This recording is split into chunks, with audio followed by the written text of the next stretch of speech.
Katakanlah dekat sini pun ada 20,000 sebulan. 20,000 sebulan tak kaya dalam tim saya ni, 20,000 sebulan tak kaya. Passive income 20,000 sebulan tak kaya. Katakanlah kos sara hidup cumalah 10,000. 10,000 kos sara hidup. Mewah lah tu. Okay. Kos sara hidup 10,000. Lagi 10,000 gunalah tuan-puan boleh reinvest, beli lagi, guna duit passive income ni, tuan-puan beli kereta contoh Beli kereta, tak pergi kerja pun boleh bayar kereta. Macam kereta dapat free tau. Duduk rumah, tuan-puan nak duduk rumah yang selesa, bayarlah 3,000 sebulan, sewa tak ada masalah. Tak ada masalah tuan-puan. Mungkin tuan-puan, saya ada beberapa buah rumah, tapi saya pun masih duduk menyewa, tak ada masalah. Tak ada masalah. Nilai saya sewa rumah tu mungkin lebih besar daripada gaji tuan-puan sebulan. Tak ada masalah. Tapi kita ada harta tuan-puan. Nyewa tak ada masalah. Tuan-puan, saya boleh katakan setiap 3 tahun saya pindah rumah. Dan setiap 3 tahun saya akan pindah rumah yang lebih baik dan lebih besar.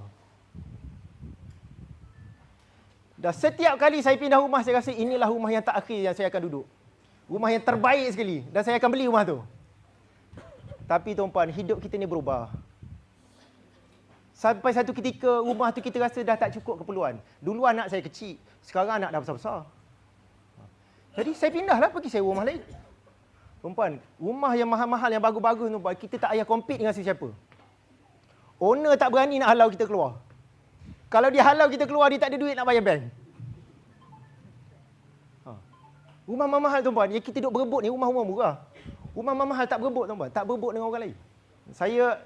Rumah yang saya sewa tu nilai dia juta tuan-puan. Ada rumah sebelah kosong dah setahun. Owner dia cakap, kalau nanti you nak habis sewa sini, you habis sewa rumah kita lagi besar, dia cakap.